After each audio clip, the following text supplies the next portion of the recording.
Meanwhile, top leaders of the All Progressives Congress have declared support for River State Governor Siminalayi Fubara amid renewed tensions with the FCT Minister Nyesom Wike. APC National Secretary Ajibola Bashiru said the party backs Fubara's re-election, stating that nobody can frustrate any APC governor. Fubara, like other APC governors, is running the affairs of his state well, he said, end of quote. Well, joining us now is the former national chairman of the Inter-Party Advisory Council, IPAC, of Nigeria. Mr. Peter Ameh joins us this morning. Welcome to Breakfast Central. Good morning. Okay. Thank you for having me. Thank you for being here in 2026. Are we about to see another showdown? Because how does the APC's public backing of Governor Siminalayi Fubara change the political calculations in River State? I mean, you just saw a video and a package there where the FCT minister has been carrying out a visitation, or better still, a trip to sensitize members of each community about the forthcoming election. So where does the governor stand in this particular situation? Recently, we've seen the renewed courage of the governor. You know, when he talked about backing dogs and all things, this is a governor who will not have the infantry or the courage to make such public statement before. So you will know that there's somebody beating drums for him while he's dancing in public. So some members of the APC national hierarchy, have decided to be playing the normal politics that was even played in the PDP, being that there's a large resources at the River State account that has been used even in the PDP for, to pacify political leaders and all sort of groups who come to undermine democratic governance in most of our state. So this only part is the reason why, in reference to Wike, who says they come to collect money, they come for their personal interest. This is the interest. The interest, is to go directly to where the pipe is plugged, and avoid Wike, who is also just a minister of the Federal Capital Territory, and go directly to the source. But in all of this, I asked the question, Wike is boasting they will, remove governor. Governor is saying he will remain. The PDP, the APC national chairman and the national secretary are saying that the governor will have his chance at the primaries. But in all of this, where is the interest of the people? Where's the KPI that we use, to judge the performance of the governor, to judge the performance of how this is done? Wike himself knows that he has made a very big mistake when he left the primary source of his power and decided to, go to the center, thinking that, as usual, what was happening in the PDP then, you have to put yourself with the federal might so that you can use that federal might to undermine the legitimacy of the conduct of elections in the state. That's what has always happened in River State, including 2023 election. So that is the pursuit of power, to be able to have all the apparatus of state coming from the federal center so that you can use it, suppress people, pray whatever thing you do, and then install, put the people you want in at the aim of affairs, where to the detriment of the electorate who troop out to vote on election day. And today, the man he has put there decided to also try to play the same game. So whatever happens, the person who is gaining more for this struggle is Bola Ahmed Tinubu, which I've always said. Because today, Fubara is drumming support for Tinubu's re-election. Wike is drumming support for Tinubu's re-election.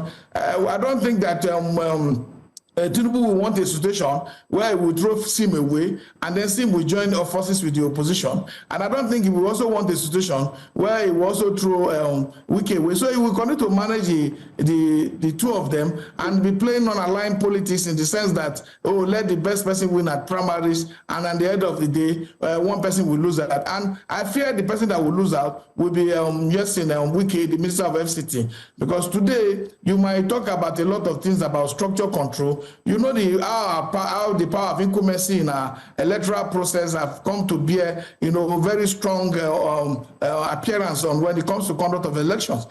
State resources and other things will be deployed massively on election during and post-election period. So the critical thing for now going to traditional rulers and, maybe people say he doesn't know how to talk. That's the way they talk in their place.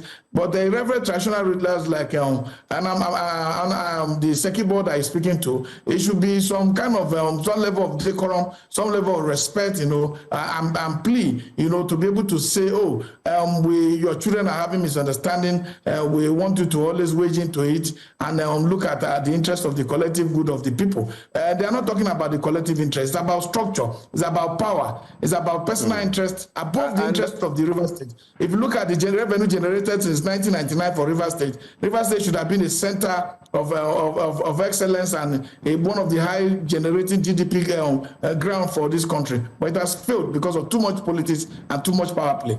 Now, Mr. Peter Ameh, you've spoken quite well about the issues in River State. You've put it quite well, and you were forthright in your submission. You spoke about renewed hope and renewed courage that the governor seems to have.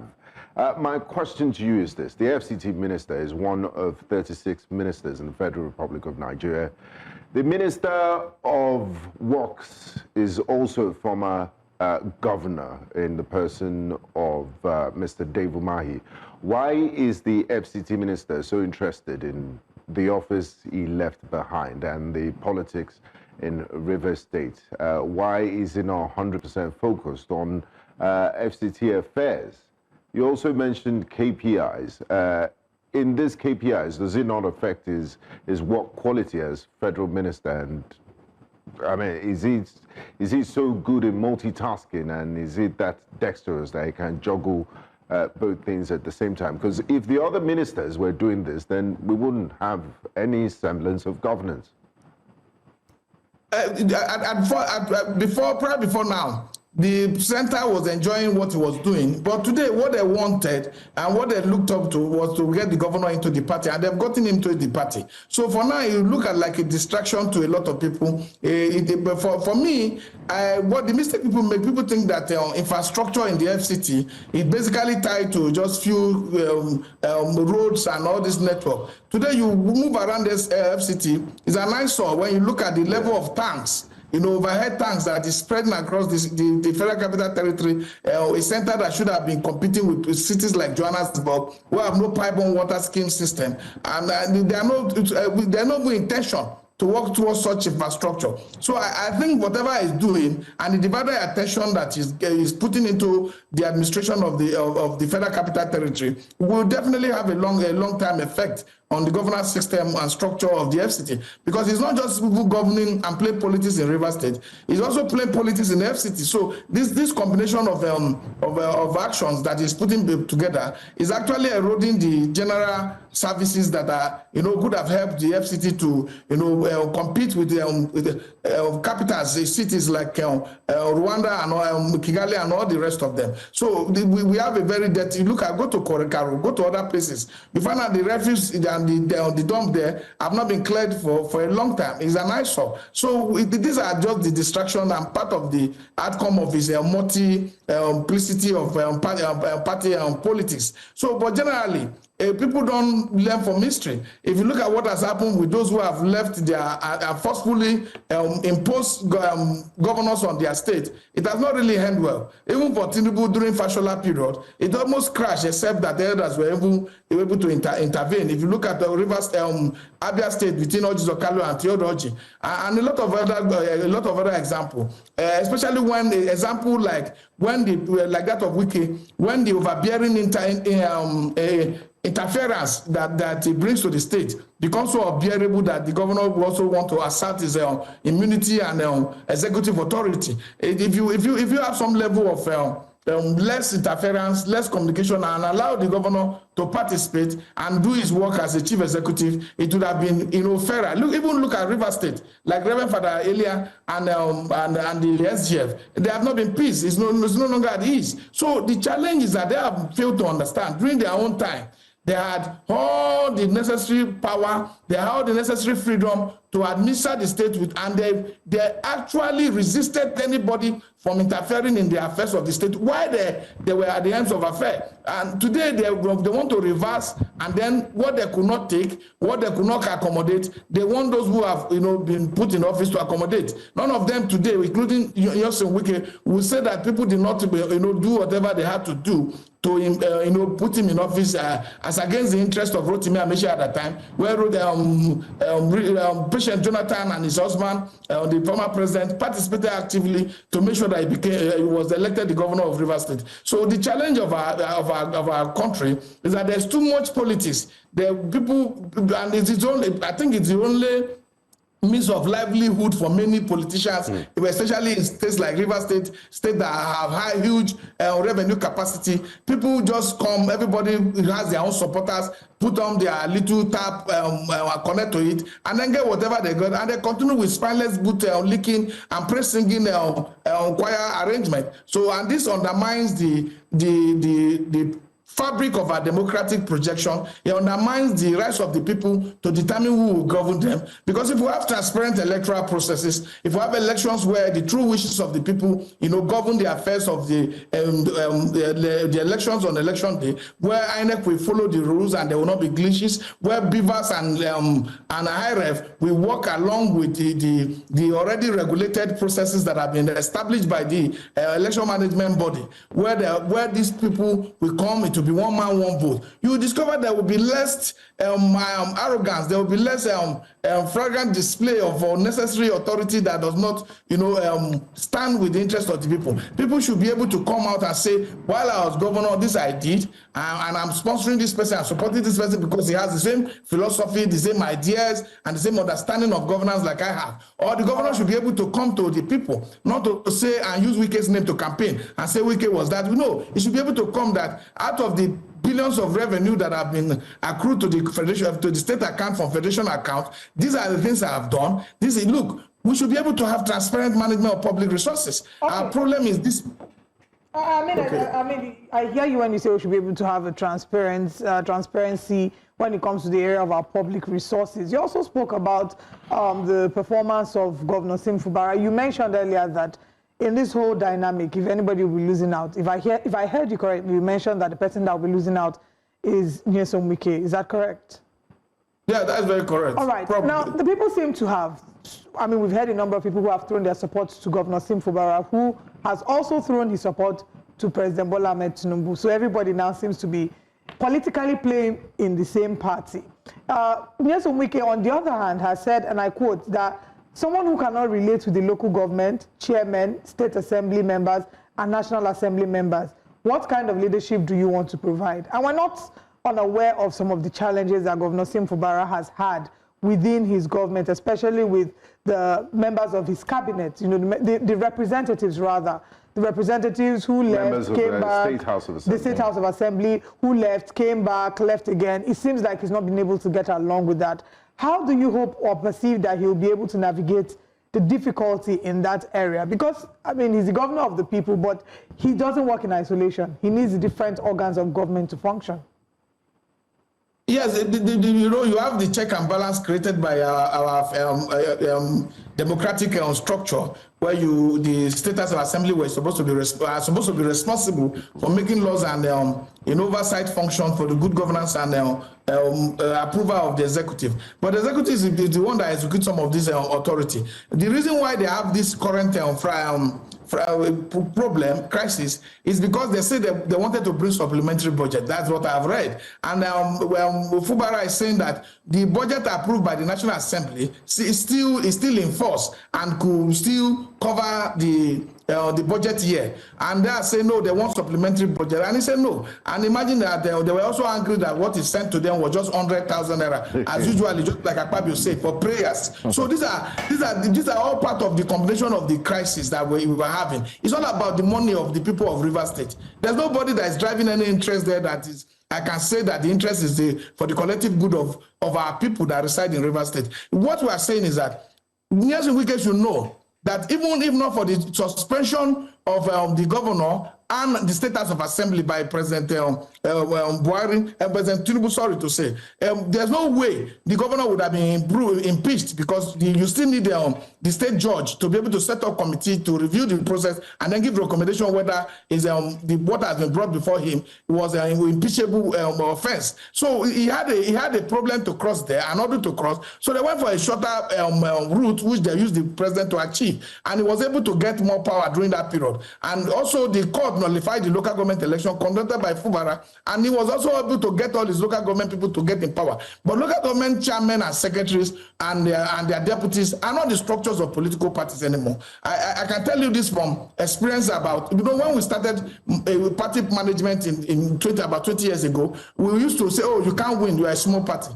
But now it's about how the people feel and where they want to put their vote. As the only problem we had, before the introduction of technology was the fact that our vote never counts. Today, there's some level of acceptance that there's vote count, and that's why you discover that the politicians are building war chests to be able to, in process of governance, impoverish the people. Then in the process, in the day of election, they use that money that was meant for the development of the people to buy vote, and the people who sell their vote are the reason why we are still in this level of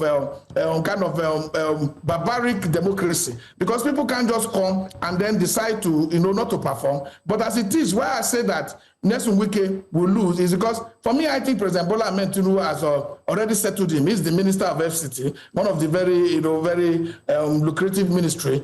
He's also he has gotten his local government people in place. So I don't think what they should do now is for the APC to want to rock the boat, because having Rivers State, two groups campaigning at the same time for his own benefit. So the people who are losing, at the end of the day, if care is not taken, you'll find that both of them might be on the losing end, because the party can give the candidate to anybody they want. Thank you very much for mentioning this possibility of both of them being on the losing end, because it just feels like you said, politics is the order of the day. Where are the people in this whole matrix?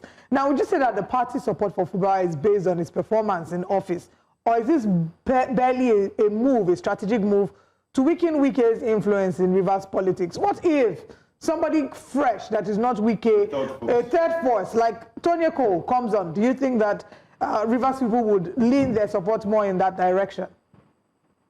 History does not support your opinion, because what people want, we've seen in PDP when Rivers State was the center, is the only port. There's resources there, governors can spend as their security vote for politics without any problem. So, but today you can see how fast they were able to turn their back and declare Fubara the leader of the party, and that is to show I have not seen any standard or anything that been used or metrics that been used to calculate the actions of Fubara and what he has done to be able to for them to come that Fubara is working. Just within 1 month, they have come to a very conclusion that is not logical to me that Fubara is working. I think it's more political. The work he did before he was suspended, I guess. You said? The work he did before he was suspended as governor, I believe. I think for APC, the man is new in APC. Okay. So what APC should have done was to even look at what he has done before. Look, I think if we need to look at how governance function in every other place, there should be this public publication and data presented to the people and say, judging as party leaders, judging from what we have gathered, looking at the roads that have been tarred, looking at the resources generated, social amount of money have been generated. If you put it together, the resources have been judiciously used for the development and the welfare of the people. That's where people can believe you that you are not political and that your interest is not to participate in the sharing of public fund in Rivers State. So this is just my own opinion, and I think that I'm basing this opinion based on what I've seen over the past years, why Rivers State was under the control of the PDP. But if they want to show that they have interest of the people, they should have been able to call the minister who is serving in their government, who is not a member of their party, neither a member of a PDP, I don't know which one it belongs. They should have been able to call both parties for a reasonable political party that wants progress of his people, that wants progress of our country, that wants the progress of his party. They should be able to call these two groups and sit them down and read the riot act, because political parties are institution and body corporate. They have, with self-succession, they should be able to have that authority and that organization to put their structure in place and call, and the National Working Committee can call this group and say, look, you can't continue with this, public embarrassment and shouting and insult. You can't continue with this fight on our party. Our party will not look like the PDP we are condemning, and then decide to discuss with them and then put this result. But they are taking side in order to get advantage. I don't see them really doing it for the benefit of the people. Rather, they are doing it for the benefit of whatever River State account has to offer. Thank you so much, Mr. Peter Ameh, for sharing your thoughts with us here this morning. I would also like to say that News Central has a program that examines the performance of 774 local governments. It's called Scorecards. Maybe we would also take it a notch higher and x-ray the performance of governors. Who knows? It's something that we could put in the works. But thank you so much for your insights, and we'll stay close to you as we continue to monitor events in River State.